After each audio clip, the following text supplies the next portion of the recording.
जय हिंद दोस्तों। आज एक नए चैप्टर के लिए हम लोग ज्योग्राफी के नए चैप्टर के लिए हम लोग आपके सामने आए हैं। आज के चैप्टर का नाम है क्लाइमेट ऑफ इंडिया, यानी कि भारत की जलवायु के बारे में हम लोग जानेंगे। मेरा परिचय ये बोर्ड पे लिखा हुआ है अम्बिकेश वर्ण का। बाकी डिटेल्स आप लोगों को पहले जो वीडियो है उसमें मिल जाएंगी। तो हम लोग पहले टॉपिक पे आते हैं, क्योंकि टॉपिक लंबा है। भारत की जलवायु और विश्व की जलवायु के बारे में अगर हम लोगों को जलवायु के बारे में थोड़ा जानना है तो उसके बारे में थोड़ा सा विस्तार से जानना पड़ता है। इसी के चलते हम लोग इसको कोशिश करेंगे कि सामान्य शब्दों में और उसको बहुत अच्छे से समझाने की कोशिश करें। और अगर नहीं भी हो पाएगा तो हम लोग इसके आगे भी एक वीडियो और बनाने की कोशिश करेंगे ताकि आप लोगों को ज़्यादा आसानी हो। तो शुरू करते हैं भारत की जलवायु के लिए। सबसे पहले जलवायु के विषय में आप लोग मेरी पिछली वीडियो में देख सकते हैं कि मौसम और जलवायु किसे कहते हैं। तो सबसे सिंपल जो उसकी परिभाषा की अगर बात करें तो अल्पकालिक वायुमंडलीय दशाओं के योग को मौसम कहते हैं और दीर्घकालिक वायुमंडलीय दशाओं के योग को जलवायु कहते हैं। ठीक है, तो अल्पकालिक और दीर्घकालिक के मतलब कि वो जो वायुमंडलीय दशाएं हैं, चाहे वो सूर्य का प्रकाश हो, चाहे वो हवा की मात्रा हो, वायु दाब हो, या उसका चलने की गति हो, चाहे वो जल की मात्रा हो, जो भी चीज हो वो दीर्घ काल तक एक स्थान पर बनी रहनी चाहिए, तब वो उस स्थान की जलवायु का निर्धारण करती है। कम से कम 31 साल 31 ईयर्स इसको लगते हैं निर्धारित करने के लिए किसी भी क्षेत्र की जलवायु को। और भी इसके अलावा और भी वहाँ पे के जो भी कारक हैं वो भी इसको निर्धारित करने में सहायता करते हैं और उसको प्रभावित भी करते हैं। वहाँ की स्थलाकृति हो सकती है, वहाँ की वनस्पति हो सकती है, वहाँ पे की अब मानव चुकी है तो मानव की क्रियाकलाप भी उसको प्रभावित करते हैं जलवायु को। तो ये सारी चीजें मिलकर एक स्थान की जलवायु को निर्धारित करती हैं। चलिए हम लोग भारत की जलवायु के बारे में बात करते हैं। तो भारत की जलवायु की अगर बात करें तो सबसे पहले हम लोगों को देखने के लिए मिलता है कई पुस्तकों में और कई विद्वानों के द्वारा भी ये कहा गया है कि भारत की जलवायु बहुत विषम है, बहुत विविधता लिए हुए है और उससे एक पॉइंट पे जाके हम लोग इसको समझ नहीं सकते हैं। कई अलग अलग चीज़ों का इसमें सम्मिश्रण करना पड़ता है। बात बिल्कुल सही है। अगर हम लोग भारत की बात करें, चूंकि भारत जैसा आप लोग जानते हैं कि विश्व का 7वां सबसे बड़ा देश है और इस देश में अनेक अलग अलग प्रकार की स्थलाकृतियाँ भी देखने के लिए मिलती हैं। अगर उत्तर से दक्षिण तक हम लोग देखें, जहाँ एक तरफ ऊंचे ऊंचे पर्वत हैं तो बीच में मैदान है, फिर पठारी भाग है, फिर समुद्र तटीय क्षेत्र भी है और इन्हीं सब का प्रभाव भी यहाँ की जलवायु पे पड़ता है। यहाँ पे हम लोगों को महाद्वीपीय जलवायु भी देखने के लिए मिलती है, यहाँ पे हम लोगों को सागरीय जलवायु भी देखने के लिए मिलती है। तो इस कारण से यहाँ की जो जलवायु है, यानी कि भारत की जो जलवायु है, वो बहुत ज्यादा विविधता लिए हुए है। सामान्य शब्दों में अगर जलवायु विज्ञान की बात करें तो भारत की जलवायु को हम लोग उष्णकटिबंधीय मानसूनी जलवायु का प्रदेश हम लोग भारत को मानते हैं। अब ये मानसूनी जलवायु क्या है? तो मानसूनी जलवायु की जब हम लोग बात करते हैं तो मानसून के बारे में हम लोग थोड़ा सा देख लेते हैं। एक प्रकार की पवन है जिसका अंतराल जो होता है वो 6-6 महीने का होता है। सामान्य अगर पवन या हवा की अगर बात करें तो आप लोग हवा से परिचित होंगे। स्थानीय पवन है लू, हम लोगों के यहाँ चलती है। लू कब चलती है? गर्मी के दिनों में चलती है। गर्म हवा का झोंका होता है जो कि सूर्य के बहुत ज़्यादा गर्म हो जाने से, जब धरती बहुत ज़्यादा गर्म हो जाती है तब हवाएं चलने लगती, गर्म हवा, उसको हम लोग लू करते हैं।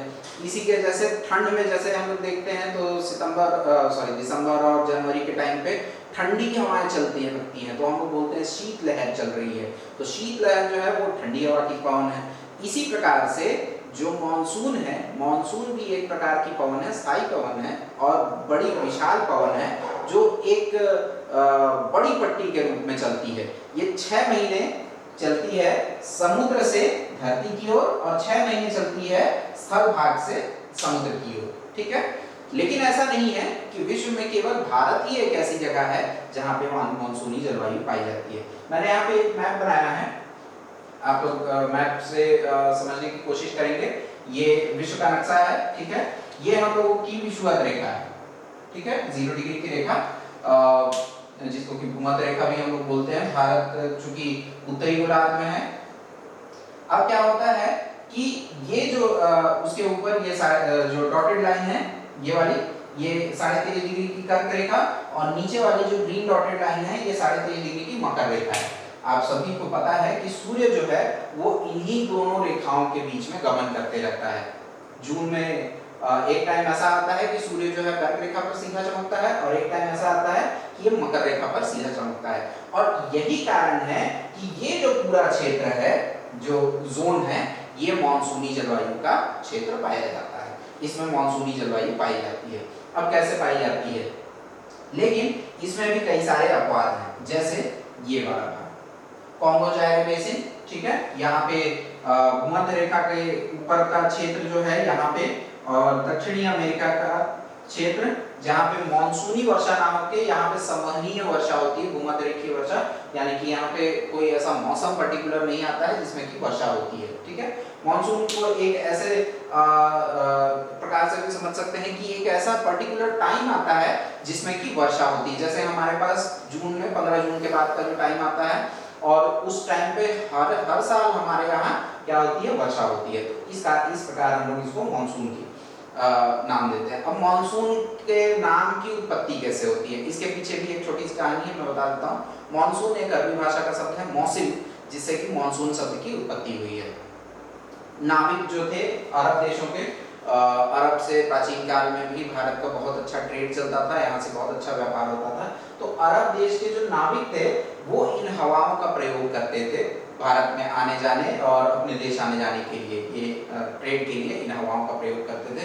6 महीने हवाएं इधर चलती थी और 6 महीने हवाएं ऊपर दिशा की ओर चलती थी।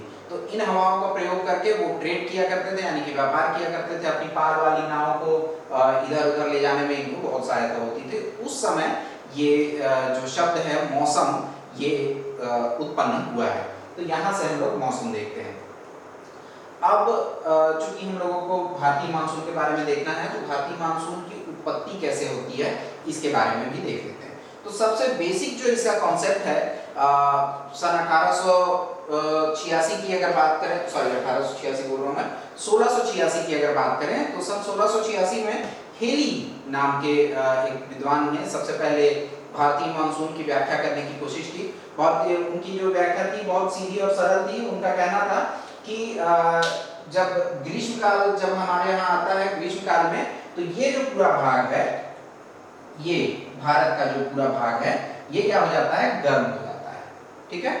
अब गर्म होने से क्या होता है, सीधी सीधी बात है कि जब यहाँ पे जो हवाएं हैं वो भी धीरे धीरे गर्म होने लगेंगी। जब यहाँ पे सूर्य का प्रकाश सीधा पड़ता है कर्क रेखा पे, तो यहाँ पे की जो स्थल भाग है वो भी बहुत ज्यादा गर्म हो जाता है, और गर्म होने के चलते हवाएं भी गर्म होने लगती हैं।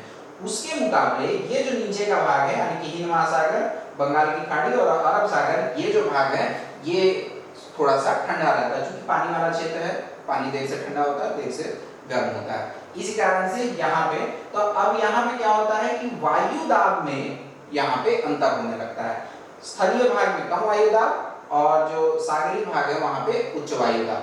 तो यहाँ पे उच्च वायु दाब से निम्न वायु दाब की ओर हवाएं जो है वो चलने लगती हैं, और इस प्रकार से भारतीय मानसून की उत्पत्ति हो जाती है, ठीक है।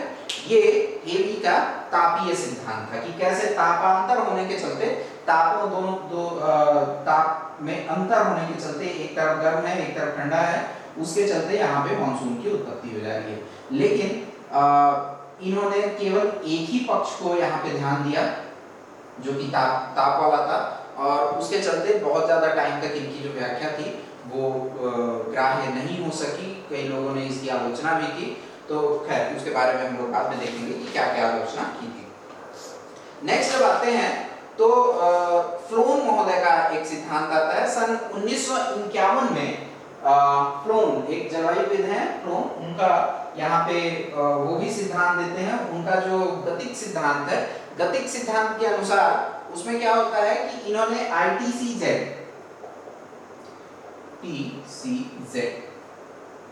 इंटर ट्रॉपिकल कन्वर्जेंस जोन, ठीक है, inter tropical convergence zone, ITCZ, इसकी बात की। अब ये ITCZ क्या होता है?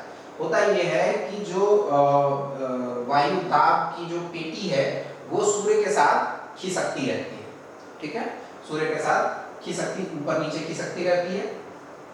अब इनके अनुसार क्या होता है कि जो ITCZ है, इंटर ट्रॉपिकल कन्वेंशन जोन है, वो क्या होता है कि जब सूर्य का प्रकाश सीधा यानी कि भूमध्य रेखा पर पड़ता है तो यहाँ पे जो स्थिति होती है डोलरम जिसको कि हम लोग बोलते हैं, यहाँ पे शांत वायुदाब की पेटी बन जाती है और ऊपर वाला भाग जो है वो व्यापारिक कोनों का बना रहता है। उसके ऊपर जब हम लोग जाते हैं तो पछुआ कोनों का बना रहता है। तो होता क्या है कि जब गर्मी का मौसम आता है यानी कि मई, ठीक है, मई के मौसम में जो हम लोगों का मध्य भारत है यानी कि प्रायद्वीपीय भारत है, प्रायद्वीपीय भारत पे सूर्य एकदम सीधा और तेजी से चमकता है, ठीक है। यहाँ प्रायद्वीपीय भारत में अगर स्थान के बारे में अगर कहें तो महाराष्ट्र और तेलंगाना, आंध्र प्रदेश का भाग, तो मई के टाइम पे यहाँ पे सूर्य सीधा तेजी से चमकता है और धीरे धीरे ये ऊपर जाने लगता है। जून का जो टाइम आता है, जैसा कि हम लोग जानते हैं कि 4 जून को जो है सूर्य जो है वो कर्क रेखा पर सीधा चमकता है। तो जब जून में यहाँ पे जो सूर्य है जब कर्क रेखा पर चमकता है तो ये जो पूरा भाग है, ठीक है, यहाँ पे निम्न वायुदाब का क्षेत्र बनने लगता है। यानी कि जो डोलरम की बात हम लोग कर रहे थे भूमध्य रेखा पर, वो डोलरम की स्थिति यहाँ पे ना बन के ये बन जाती है ये ऊपर, ठीक है, यहाँ पे डोलरम की स्थिति बनने लगती है, यानी कि यहाँ पे निम्न वायुदाब का क्षेत्र बनने लगता है। अब जब डोलरम की स्थिति यहाँ पे बनने लगती है तो क्या होता है कि जो व्यापारिक पवनें हैं जो यहाँ पे चलती हैं दोनों गोलार्धों में, ये भी ऊपर की ओर खिसक जाती हैं और यहाँ पे व्यापारिक पवनें नीचे से ऊपर की ओर आनी शुरू हो जाती हैं, ठीक है। तो यही व्यापारिक पवनें अपने साथ जल की मात्रा को लेके आती हैं और यहाँ पे भारत के दक्षिणी तट से यानी कि केरल तट से टकराती हैं 1 जून को और फिर यहाँ पे पूरे भारत और इस क्षेत्र में वर्षा होती है। ये फ्लोन महोदय का गतिक सिद्धांत था जिसमें इन्होंने ITCZ की बात की है। लेकिन इनकी भी जो अवधारणा थी वो कुछ बिंदुओं पर जाकर ही रुक जा रही थी। फ्लोन के अनुसार जो गतिक सिद्धांत है वो काफी कुछ ठीक था, लेकिन अगर पूरी व्याख्या की बात करें तो पूरी व्याख्या भी इसकी नहीं हो पा रही। अब आते हैं जो भारतीय मानसून की नवीन अवधारणा है। नवीन अवधारणा क्या करती है कि इसकी शुरुआत एक्चुअली में होती है सन 1958 से। जो भारतीय मौसम वेधशाला के जो महानिदेशक थे, महानिदेशक P कोटेश्वरम, इन्होंने कोट किया कि जो तिब्बत का पठार है भारत के उत्तर में, यहाँ पे तिब्बत और पामीर का जो पठार है, तिब्बत और पामीर का पठार भारतीय मॉनसून की उत्पत्ति में एक प्रमुख कारक है। इन्होंने ऐसा बताया कि जो तिब्बत का पठार है वो मॉनसून को, भारतीय मॉनसून को बहुत ज्यादा प्रभावित करता है। अब कैसे प्रभावित करता है तो इन्होंने कहा कि ऐसा होता है कि जब गर्मी का मौसम आता है यानी कि कर्क रेखा पर जब सूर्य बहुत तेजी से चमकता है तो पामीर का और तिब्बत का जो पठार है उसका जो उसकी जो स्थलाकृति है, एक तो निर्जन प्रदेश है, वहाँ पे पेड़ पौधे भी बहुत ज्यादा नहीं है, केवल वहाँ पे भूमि है और उसके चलते वो वाला जो क्षेत्र है, ये पूरा जो क्षेत्र है ये बहुत ज्यादा गर्म होने लगता है, ठीक है, ये बहुत ज्यादा गर्म होने लगता है और यहीं पे क्या हो जाता है, निम्न वायुदाब का क्षेत्र बनने लगता है। अब इस निम्न वायुदाब के क्षेत्र के चलते जो ऊपर से जेट हवाएं जो गुजरती हैं, जेट स्ट्रीम्स, ठीक है, जेट स्ट्रीम की व्याख्या जो मैं आगे करूंगा, तो जेट हवाएं जो गुजरती हैं वो इसको क्या कर देती हैं और निम्न वायुदाब का बना देती है, जिसके चलते कि व्यापारिक पवनें यहाँ पे से आकर्षित होती हैं और यहाँ पे का जो पूरा भारी जो हवा है जो कि जल से संतृप्त होती है वो स्थलीय भाग की ओर चलने लगती है और यहाँ पे वर्षा होती है।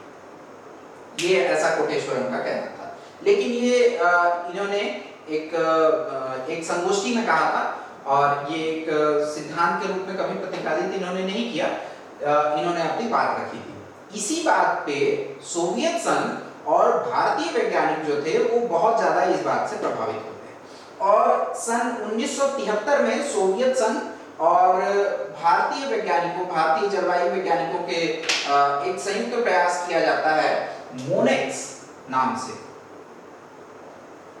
मोनेक्स, ठीक है, सन 1973 में मोनेक्स एक्सपेडिशन। तो ये मोनेक्स क्या था, इसमें दो भाग हैं, मॉनसून एक्सपेडिशन, ठीक है। मॉनसून एक्सपेडिशन चलाया जाता है और मॉनसून एक्सपेडिशन में भारतीय मॉनसून की नवीन व्याख्या प्रस्तुत करने का प्रयास किया जाता है, जो काफी हद तक सही भी होती है भारतीय मॉनसून की व्याख्या के लिए, ठीक है। तो ये मोनेक्स अभियान यहाँ पे चलाया जाता है सोवियत संघ और भारतीय वैज्ञानिकों के द्वारा। ये थोड़ा प्रतियोगी परीक्षाओं के लिए भी महत्वपूर्ण है, आप लोग इसको ध्यान देंगे। तो क्या क्या चीजें इसमें आती हैं सामने इस अभियान से कि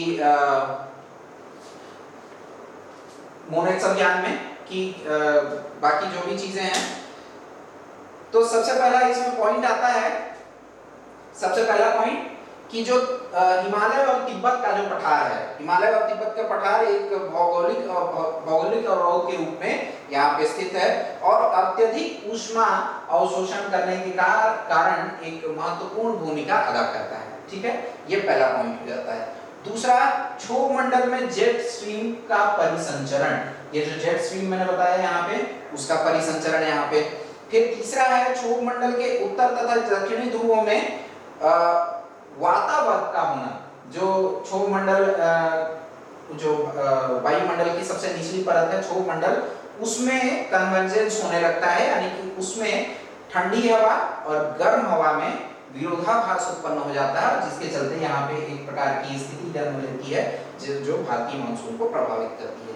चौथा पॉइंट यहाँ पे बनता है कि एशिया के बृहद भूमि क्षेत्र तथा दक्षिणी और हिंद महासागर और प्रशांत महासागर का जो आंतरिक तापन है और शीतलता है, यानी कि एक क्षेत्र, दूसरा क्षेत्र और तीसरा क्षेत्र, ठीक है, ये तीनों क्षेत्र, भारत का पूरा ऊपर वाला भाग हिमालय का और तिब्बत का पठार, इसके अलावा ये सिंध वाला भाग, हिंद महासागर, प्रशांत महासागर, इनकी शीतलता और ऊष्मन इस मॉनसून को प्रभावित करने में बहुत गहरा इसको प्रभावित करते हैं। और अंतिम पॉइंट आता है दक्षिण प्रशांत महासागर और हिंद महासागर में एल नीनो का घटित होना।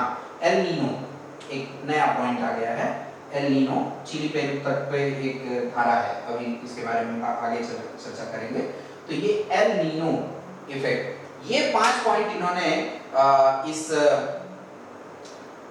जो एक्सपेडिशन था मोनेक्स एक्सपेडिशन, इसमें सामने आते हैं और यहाँ पे व्याख्या की जाती है भारतीय मॉनसून की नवीन अवधारणा की, ठीक है।